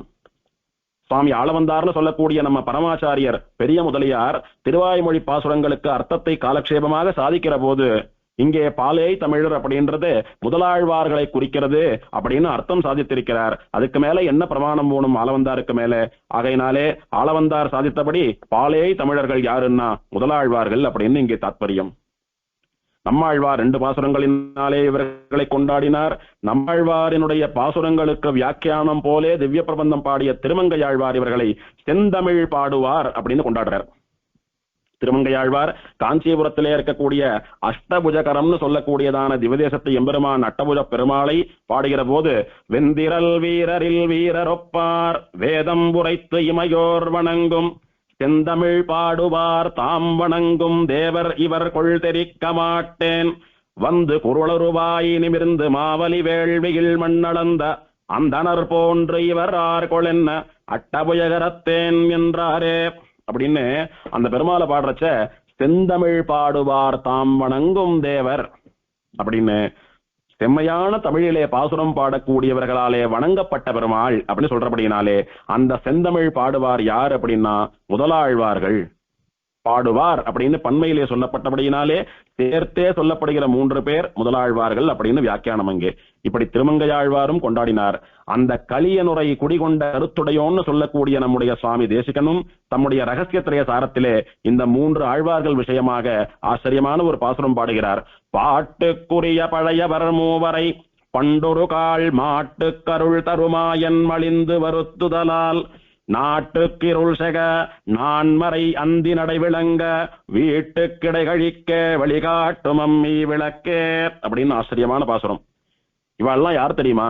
பாட்டுக்கு உரியவர்கள். ஒரு ஸ்தோத்திரம் எழுதியோ ஒரு பாசுரம் எழுதியோ பெருமாளை சேவிக்கிறது போல நாம இவாளையும் சேவிக்கணும். அப்படி நாம பாடி சேவிப்பதற்கு உரிய பெருமாளுக்கு சமானமான வாய்வா யாருன்னா பழையவர். அப்படின்னா இப்ப மனுஷனா தோன்றி பக்தியினாலே ஆழ்வார ஆணவா கிடையாது. அந்த எம்பெருமான் என்னைக்கு தோன்றினானோ அன்னையிலிருந்து ஸ்ரீவைகுண்டத்திலே அவனுக்கு கைங்கரியம் பண்ணி கொண்டிருக்கக்கூடிய நித்தியசூரிகள் அவா இங்க வந்து இந்த முதலாழ்வார்களாக அவதாரம் பண்ணி இருக்கா. அதனாலே இவர்கள் பழையவர்கள், நித்தியசூரிகள். எத்தனை பேர் அப்படின்னா 3 பேர் முதலாழ்வார்கள் 3 பேர். பண்டு அன்னைக்கு ஒரு நாள் ஒரு கால் ஒரு சமயத்திலே மாட்டு கருள் தரும் ஆயன் மலிந்து வருத்துதலால் எல்லோருக்கும் அனுகிரகம் பண்ணக்கூடிய பசுக்களை பாலனம் பண்ணின கண்ணனாக தேகலீசன் சொல்லக்கூடிய எம்பெருமான் திருக்கோவலூரிலே இருக்கிறானே அவனுக்கு ஆயன்னு பேரு. ஆயனார் கோபாலசுவாமின்னு திருநாமம். அப்படின்னா என்னன்னா பசுக்களை மேய்த்த இடைப்பிள்ளையான கண்ணன் அப்படின்னு திருநாமம். அந்த பசுக்களை எல்லாம் ரட்சித்த எம்பெருமான் இருக்கிறானே அவன் இவாளுடைய சம்பந்தம் வேணும் என்பதற்காக இவர்களோடு சேர்ந்து நெருக்கி அவர்கள் உடல் தன் மீது பட வேண்டும் என்று ஆசைப்பட்டு இவர்களை வருத்துகிறான். அதாவது லேசான ஒரு சிரமத்துக்கு உள்ளாக்குகிறான். அப்போதுதான் அவர்கள் யார் நம்மள நெருக்கிறா அப்படின்னு பாக்கிறதுக்காக தங்களுடைய பாடல்களின் மூலமா விளக்கேத்துறா. அந்த விளக்கினாலே அந்த வெராண்டாவில இருக்கக்கூடிய இருட்டு போச்சு, அங்க வெளிச்சம் வந்தது, ஆழ்வார்கள் 3 பேரும் பெருமாளை சேவிச்சா அப்படின்னு மட்டும்தானே ஜனங்களே உங்களுக்கு தெரியும். ஆனால் அவ ஏத்தின விளக்கு இந்த உலகத்திலே இருக்கக்கூடிய அஞ்ஞானம்னு சொல்லக்கூடிய அறியாமை இருளை போக்குவதற்காக ஏற்றப்பட்ட விளக்கு. அந்த 3 விளக்கையும் ஏத்தினா பெருமாளை சேவிச்சா அப்படின்னு மட்டும்தானே உங்களுக்கு தெரியும். இவா ஏத்தின இந்த 3 திவ்ய பிரபந்தங்கள்னு சொல்லக்கூடிய விளக்கினாலே உலகத்திலே இருக்கக்கூடிய அத்தனை பேருடைய அறியாமைன்னு சொல்லக்கூடிய இருள் ஒழிந்து போனது. அப்படின்னா என்ன அர்த்தம்? இவா 3 பிரபந்தம்னு சொல்லக்கூடிய விளக்கை ஏத்தினா இந்த உலகத்திலே இருள் நீங்கி போனது. இருள் நீங்கினா என்ன ஆகும் சுவாமி? என்ன தெரியணுமோ அது தெரியும், ஞானம் வரும் நமக்கு. அஞ்ஞானம்னு சொல்லக்கூடிய இருட்டு போனதுனாலே ஞானம்னு சொல்லக்கூடியதான ஒளி வந்தது. அந்த ஞானத்தை கொண்டு பெருமாள் பிராட்டியை சரணாகதி பண்ணி திருக்கண்டேன் பொன்மேனி கண்டேன் இவாள்லாம் ஸ்ரீமன் நாராயணனை சரணாகதி பண்ணி ஸ்ரீ வைஷ்ணவர்களாக மோட்சத்திற்கு சித்தமானார்கள் அப்படின்னு சுவாமி தேசிகன் ஆச்சரியமாக வர்ணிக்கிறார். பாட்டுக்குரிய படையவர் அப்படின்னு இவர்களை கொண்டாடுகிறார். அது மட்டுமல்லாமல் ஆதி பக்தர்கள் அப்படின்னா எம்பெருமான் தோன்றின ஆதி காலம் முதலே அவனுடைய பக்தர்களாக இருந்து கொண்டு கைங்கரியம் பண்ணி கொண்டிருக்கக்கூடிய நித்தியசூரியனுடைய அம்சம் அப்படின்னு ஆதி பக்தர்கள் அப்படின்னு இவாளுக்கு திருநாமம் சொல்றார். அதே மாதிரி கவீந்திரர் அப்படின்னா இந்திரன் அப்படின்னா தலைவன் அர்த்தம். கவிகளுக்கெல்லாம் தலைவர்களாக இவர்கள் இருக்கிறபடினாலே கவீந்திரர்கள் அப்படின்னு இவாளுக்கு ஒரு திருநாமம். இவாளுடையதான ஒரு பெருமை என்ன அப்படின்னா இவா 3 பேருமே 100 பாட்டுல ஒரு இடத்துல கூட தங்களுடைய பெயரை சொல்லிக் கொள்ளவில்லை. பொதுவா ஆழ்வார்கள் பாசுரம் எப்படி கண்டுபிடிக்கலாம்னா கடைசி பாட்டுல தன்னுடைய பெயரை சொல்லி நான் பாடிய பாட்டுன்னு ஒரு முத்திரையை பதிச்சிருப்ப ஆழ்வார்கள்.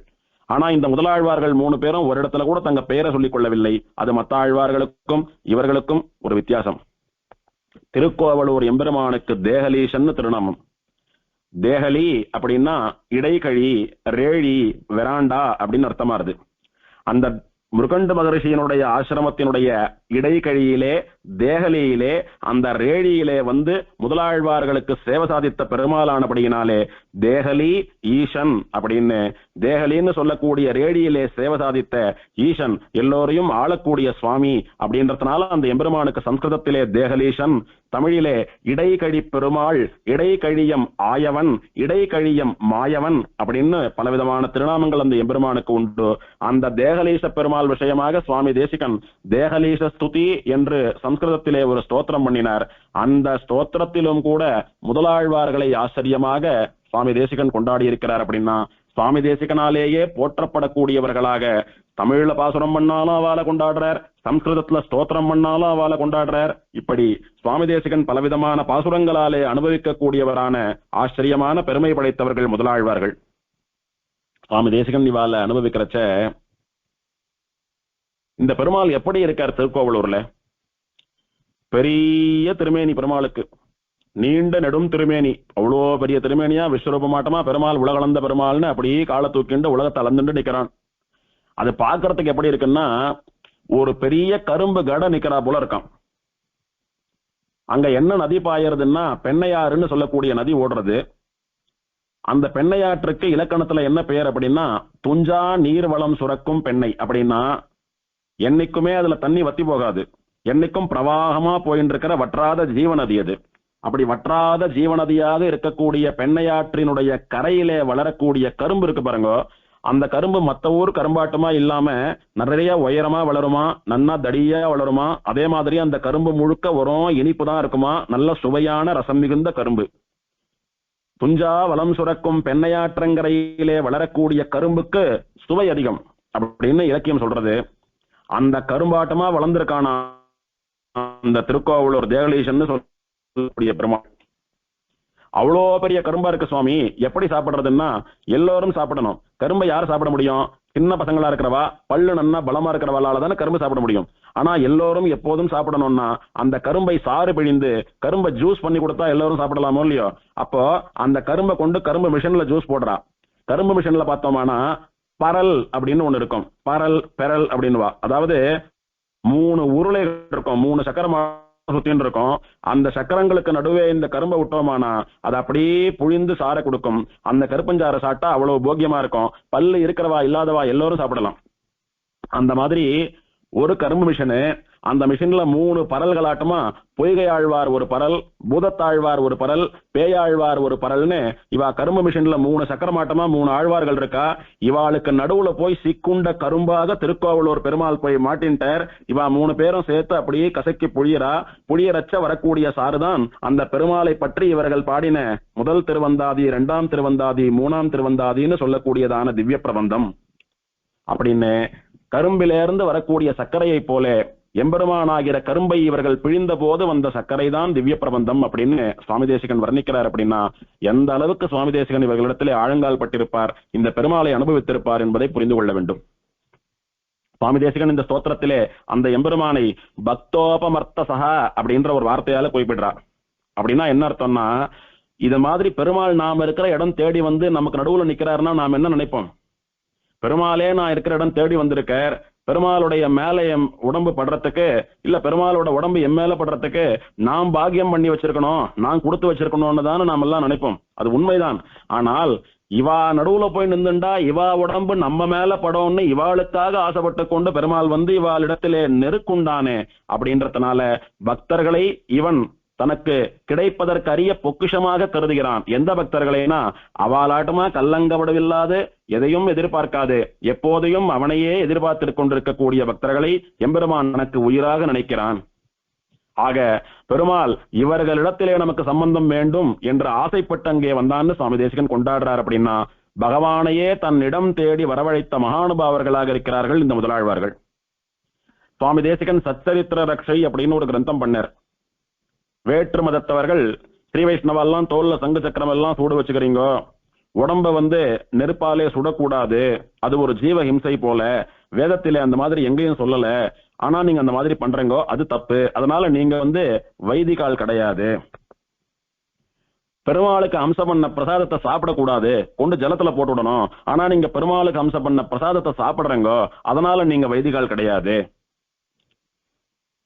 திருமண் காப்பை இட்டுக்கணும்னு வேதத்துல எங்கேயுமே சொல்லல, நீங்க புதுசா ஒண்ணு திருமண் இட்டுக்கிறீங்க, அதனால நீங்க வைதிகால் கிடையாதுன்னு 3 தோஷங்களை சொல்லிக் கொண்டு வேதத்தை ஒப்புக்கொள்ளக்கூடிய ஆனா ஸ்ரீ வைஷ்ணவ சம்பிரதாயத்தை சேராத சில பேர் ஆக்ஷேபனை பண்ணினான் சுவாமி தேசிகன் காலத்துல. எப்படியோ ஒண்ணு வைஷ்ணவ சம்பிரதாயத்தை வளர விடாத பண்ணணும், வைஷ்ணவ சம்பிரதாயம்னு ஒண்ணு இல்லாத போனோம், அதுக்கு என்னென்ன சொல்லிட்டு வரணுமோ அதெல்லாம் சொல்லிட்டு வந்தான். சுவாமி தேசிகன் பார்த்தார், என்ன சொன்னீங்க, நாங்கெல்லாம் வைதிகால் கிடையாதுன்னு சொன்னாங்களா? அதே வேதத்தில இருந்து திருமண் காப்பை இட்டுக்கொள்ள வேண்டும், திருமண் காப்பை தவிர ஒரு பிராமணன் எதையும் இட்டுக்கொள்ள கூடாது, அதாவது ஊர்துவ புன்றம்னு சொல்லக்கூடிய கீழிருந்து மேல் நோக்கி இடக்கூடிய புன்றான் பிராமணன் தரிக்க வேண்டும் அப்படின்னு வேதங்கள்ல சொல்லியிருக்கு. அதே மாதிரி அந்த நேரத்துக்கு சூடு வச்சு இம்சை பண்றது போல தோன்றினாலும் அதனாலே இவனுக்கு மோட்சம் கிடைக்கிறதுன்னு சொல்றபடினாலே உடம்ப கொஞ்ச நேரம் நெருப்பால, புனிதமான நெருப்பாலே, வேள்வி தீயினாலே, ஹோமம் பண்ணப்பட்ட அக்னியினாலே எம்பெருமானுடைய சங்க சக்கரங்களை மந்திரம் சொல்லி பிரதிஷ்டை பண்ணி இவன் உடம்புல கடைசி வரைக்கும் இருந்து இவனுக்கு காவலா இருந்து இவனை ரட்சித்து இவனை நரகத்துக்கு அனுப்பாம வைகுண்டத்துக்கு அழிச்சுண்டு போனோன்றதுக்காக பெருமாள் காவலாக இவர்களுக்கு பண்ண ரட்சை, அது பாதுகாப்பது, அதுவும் வேதத்திலே சொல்லப்பட்டது. அதே மாதிரி நீங்க சொல்ற கான்செப்ட் என்னன்னா, தேவதைகளுக்கு நைவேத்தியம் பண்ண உணவை சாப்பிடக்கூடாதுன்னு சாஸ்திரம் சொல்லியிருக்கு. இவன் தேவதை அல்ல, புருஷோத்தமன், பரதேவதை, பரம்பொருள், பெருமாளுக்கு அம்ச பண்ண பிரசாதத்தை சாப்பிடணும்ன்றதுக்காக தேவதைகளே ஏங்குறது. எந்த ஆமா இருந்தாலும் சிரார்த்தம் பண்ற என்ன பண்றோம், முதல்ல பண்ண தலிகிய சாலகிராம பெருமாளுக்கு நைவேத்தியம் பண்ணிட்டு பெருமாள் பிரசாதத்தை கொண்டுதான் பித்ருக்களுக்கு சாதம் போடுறோம். அப்படி போட்டாதான் அவளும் அந்த சாதத்தை சாப்பிடுறா. ஏன்னா அவளும் பகவானுக்கு கட்டுப்பட்டவர்கள், பகவான் சாப்பிட்டு மிகுந்த பிரசாதத்தை சாப்பிட வேணும் என்கிற ஆசையோடைய வருகிறார்கள். ஒருவேளை பகவானுக்கு கண்டருள பண்ணாமல் சார்த்தம் பண்ணினா அவ ஏத்துக்கிறது இல்லைன்றதுனால முதல்ல திருவாராதனம் பண்ணி பெருமாளுக்கு தலிக கண்டருள பண்ணினாதான் சார்த்தம் நடக்கிறது. அதே மாதிரி உலகத்திலே இருக்கக்கூடிய எந்த தேவதையாக இருந்தாலும் எல்லா தேவதைகளையும் படைத்து அதை தேவதையா வச்சிருந்து அதுக்கான சக்தியை கொடுத்து அதுங்களுக்கும் சுவாமியாக இருக்கக்கூடிய பெருமாளுடைய பிரசாதம் என்பது உத்தேசியம். அதுகள் விரும்பி சாப்பிடுவது நம்மளை போல. ஆகையினாலே தேவதைகளே பகவானுடைய பிரசாதத்தை விரும்பி சாப்பிடுறச்ச, பித்ருக்களே பகவானுடைய பிரசாதத்தை விரும்பி சாப்பிடுறச்ச, நீங்க இந்த மாதிரி சொல்றது சரியில்லை. நீங்க என்ன நினைச்சுட்டு இருக்கீங்கன்னா பெருமாளை சாதாரணமான ஒரு தேவத்தை நினைச்சுட்டு இருக்கீங்க. சொல்ல போனா சாஸ்திரம் என்ன சொல்றதுன்னா, பகவானுடைய பிரசாதம் இருக்கிறதே அதுக்கு பிரசாதம்னு பேரு. அப்படின்னா நாம திரும்ப பயன்படுத்திக்கலாம், சாப்பிடலாம். அது பகவானை தவிர மற்ற தேவதைகளுடைய பிரசாதம்னு சொல்லக்கூடியத பிரசாதம்னு சொல்லக்கூடாது. என்ன சொல்லணும்னா நிர்மால்யம்னு சொல்லணும். நிர்மால்யம் அப்படின்னா திரும்பவும் பயன்படுத்தக்கூடாது. நைவேத்தியம் பண்ணா எடுத்துட்டு போய் தண்ணியில கரைச்சுடணும். அது ருத்ரன் முதலான மற்ற தேவதைகளுக்கு சொல்லப்பட்டிருக்கிறதே ஒழிய ஸ்ரீமன் நாராயணன் சொல்லக்கூடிய பகவானுக்கு சொல்லப்படவில்லை. அதனால நாங்க பண்றது சரிதான், வேதத்திலே சொல்லப்பட்டதுதான் நாங்க கடைபிடிக்கிறோம், அதனால நாங்க வைதிகால் தான் அது அப்படின்னு அதையும் ஸ்தாபிச்சார். சுவாமி சங்க சக்கரங்களை எல்லாம் நீங்க தோல் இட்டுக்கிறீங்க, திருமண் காப்பெல்லாம் நெத்தியில போட்டுக்கிறீங்க, இதுக்கெல்லாம் வேதத்துல இல்லையேன்னா அதை சொல்லக்கூடிய வேத பாகம் உங்களுக்கு தெரியாதுன்னு வேணா சொல்லுங்க, வேதத்துல இல்லைன்னு சொல்லிடாதுங்க. கீழபாகங்கள் அப்படின்னு இந்த உலகத்திலே பிரசித்தமாக ஓதப்படாத வேத பாகங்கள் உண்டு, அதிலே அதுக்கு பிரமாணம் உண்டுன்னு அந்த வேத மந்திரங்களை எல்லாம் சொல்லி நிரூபித்தார். அவ பேசாம போயிட்டா. இது எதுக்கு சொன்னேன் அப்படின்னா, சச்சரித்திர ரட்சை அப்படின்னா மகான்களுடைய சரித்திரத்தை ரட்சிப்பது அப்படின்னு அர்த்தமாறுது. அதுல சொல்றச்ச காலங்காலமா எங்க ஸ்ரீ வைஷ்ணவ சம்பிரதாயத்துல திருமண் காப்பிட்டுக்கிறது உண்டு, காலங்காலமா எங்க ஸ்ரீ வைஷ்ணவ சம்பிரதாயத்துல சங்கு சக்கர முதிரைகளை பொறித்துக் கொள்வது உண்டு, காலங்காலமா எங்க ஸ்ரீ வைஷ்ணவ சம்பிரதாயத்துல பகவானுடைய பிரசாதம் சாப்பிடுறதுன்னு வச்சுட்டு இருக்கோம். இதுக்கு உதாரணம் சொல்றேன். இப்போ கலியுகம் நடந்துட்டு இருக்கு. இதுக்கு முன்னால துவாபர யுகத்தினுடைய கடைசியில பொய்கையாழ்வார், பூதத்தாழ்வார், பேயாழ்வார்னு முதலாழ்வார்கள் 3 மகான்கள் அவதாரம் பண்ணினா அவ திருக்கோவலூர்ல மிருகண்ட மகரிஷியினுடைய ஆசிரமத்திலே சந்தித்துக் கொள்கிற போது ஒருத்தர் திருவன் காப்பீட்டவாளை பார்த்து ஸ்ரீ வைஷ்ணவான்னு நினைத்து சேவித்துக் கொண்டார்கள்னு இருக்கு. அவ தோளிலே சங்க சக்கர பொறிகளை ஒற்றிக் கொண்டவர்களாக இருந்தார்கள். அதனால கலியுகத்துக்கு முன்னாலே கலியுகத்துக்கு தோல் தீண்டியாக இருக்கக்கூடியதான துவாபர யுகத்தினுடைய கடைசியிலேயே ஸ்ரீ வைஷ்ணவர்கள் திருமண் காப்போடும் சங்க சக்கரத்தோடும் பகவத் பிரசாதத்தோடும் இருந்தால்தான் அவர்களுக்கு மோட்ச மார்க்கம் என்பதை தெளிவித்தவர்களாக, அப்படி திருமண் காப்பும் சங்கு சக்கரமும் இட்டுண்டுதான் அவ திருக்கண்டேன் பொன்மேனி கண்டேன்னு பிராட்டிய முன்னிட்டு சரணாகதி பண்ணா. ஆகையினாலே எங்க ஆழ்வார்கள் இதுக்கெல்லாம் சாட்சி. சத்துக்கள், நிலையானவர்கள், மகான்கள். யார பார்த்து நாம கத்துக்கணும்னா நமக்கு கீழே இருக்கிறவனை பார்த்து நாம கத்துக்கூடாது, நமக்கு மேல இருக்கிறவளை பார்த்து கத்துக்கணும். அதாவது உலகம் என்பது உயர்ந்தோர் மாட்டு. சம்பிரதாயத்துல நாம யாரை பார்த்து கத்துக்கணும்னா யார் சம்பிரதாயத்துல நம்மளை காட்டிலும் நிஷ்டை உடையவர்களாக இருக்கிறார்களோ அவளை பார்த்து கத்துக்கணும். அதனால முதலாழ்வார்கள் தான் நமக்கெல்லாம் முன்னோடியா இருக்கா.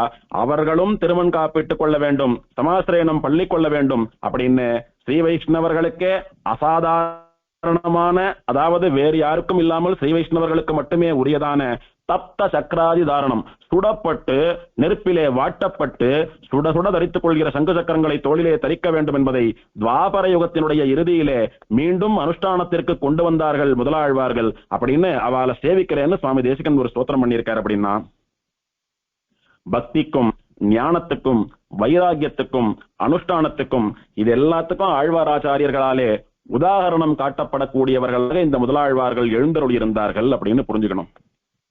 இப்படி ஒன்னொன்னுத்தையும் நமக்கு இப்படிதான் வைஷ்ணவன் இருக்கணும், அப்பதான் அவனுக்கு மோட்சம்னு சொல்லி புரிய வைக்கிறதுக்காக வந்த ஆழ்வார்கள். அதனால அவ பிறந்த நாளெல்லாம் நமக்கு பெருமாள் அவதாரம் பண்ணின கிருஷ்ண ஜெயந்தி, ஸ்ரீராம நவமி, நரசிம்ம ஜெயந்தி அந்த மாதிரி கொண்டாடுவதற்கு உரிய நாள்கள் அப்படின்னு மணவாள மாமணிகள் ஒரு பாசுரம் அருளி செய்கிறார். ஐப்பசியில் ஓணம் அவிட்டம் சதயம் இவை ஒப்பிலவானாள்கள் உலகத்தீர் எப்புவியும் பேசு புகழ் பொய்கையார் பூதத்தார் பேயாழ்வார் தேசுடனே தோன்று சிறப்பால்.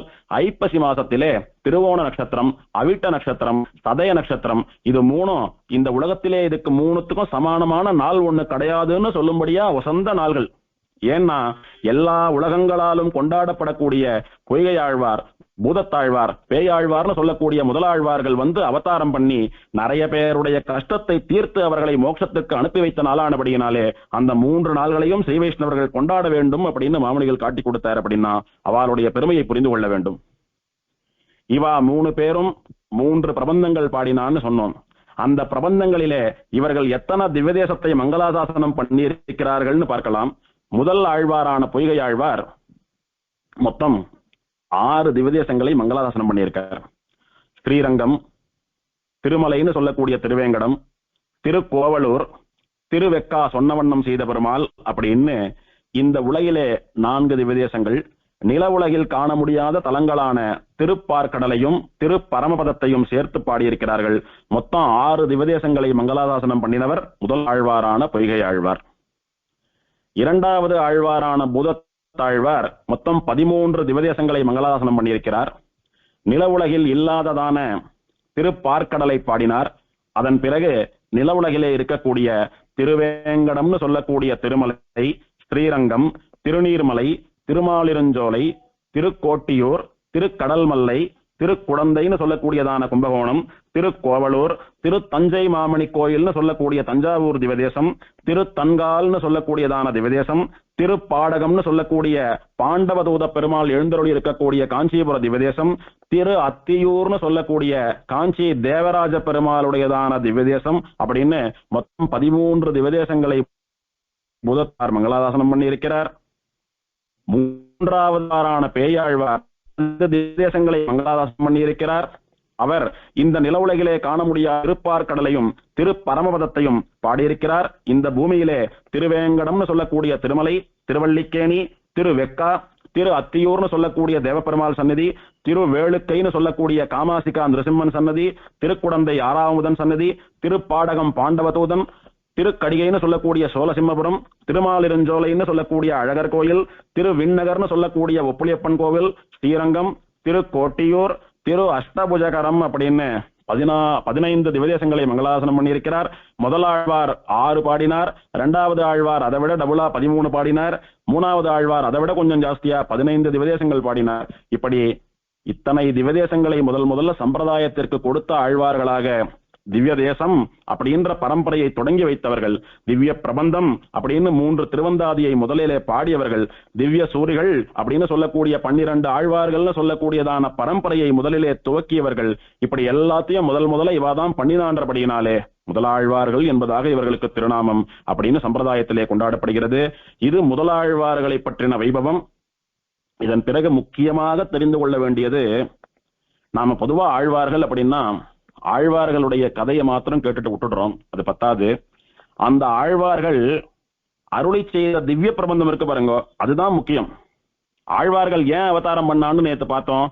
அறிய வேண்டிய வேதத்தினுடைய அர்த்தங்களை எல்லாம் எல்லோருக்கும் அறிவிப்பதற்காக திவ்ய பிரபந்தங்கள் பாடுவதற்காகத்தான் பிறந்தார்கள் அப்படின்னு பார்த்தோம். அதனால ஆழ்வார்கள் அவர்களுடைய திவ்ய பிரபந்தத்திலே என்ன சொல்லி இருக்கிறார்கள் அப்படின்றத முக்கியமான சாரத்தை மட்டும் தெரிந்து கொள்ள வேண்டும். இப்ப 3 பேரும் 300 பாட்டு பாடினான்னா 300 பாட்டுக்கு அர்த்தம் சொல்ல போறது இல்ல. அந்த 300 பாட்டுல சாரமா என்ன சொல்லியிருக்கா? பெருமாள் என்ன சொன்னார்? நித்தியசூரிகளை பார்த்து வேதத்தை கற்றுக்கொண்டு வேதத்தினுடைய அர்த்தத்தை காலக்ஷேபமாக கேட்டு தத்துவம், ஹிதம், புருஷார்த்தம்னு சொல்லக்கூடிய 3 விஷயங்களை தெரிந்து கொண்டு ஜீவர்கள் என்னை அடைய வேண்டும். அப்படி நிறைய பேர் வரதில்லை. அதனால அந்த தத்துவஹித புருஷார்த்தங்களை மட்டுமாவது அவர்கள் தெரிந்து கொள்ள வேண்டும். எல்லோருக்கும் புரியும்படியா இனிமையான தமிழ்ல போய் திவ்ய பிரபந்தம் பாடி எல்லோருக்கும் ஞானத்தை கொடுத்து என்னிடத்திலே அனுப்பி வையுங்கள்னு கட்டளை போட்டார். அதனாலதான் நித்தியசூரிகள் இங்க ஆழ்வாரா பிறந்தா.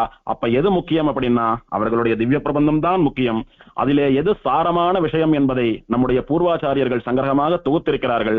அந்த விஷயத்தை மட்டுமாவது தெரிஞ்சுண்டாதான் அந்த ஆழ்வார்களுடைய அனுகிரகம், அவர்கள் காட்டிய வழி நமக்கு பூரணமாக புலனாகும். அதை நாளை பார்க்கலாம் என்று சொல்லிக்கொண்டு உத்தரவாங்கிக் கொள்கிறேன்.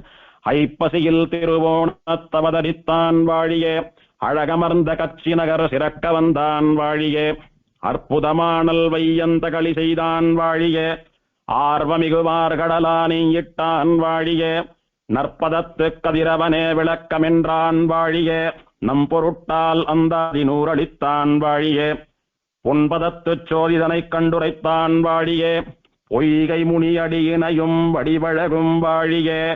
முதலாழ்வார்கள் திருவடிகளே சரணம். ஆழ்வார் எம்பெருமானார் சீரார் தூப்புள் திருவேங்கடமுடையான் திருவடிகளே சரணம்.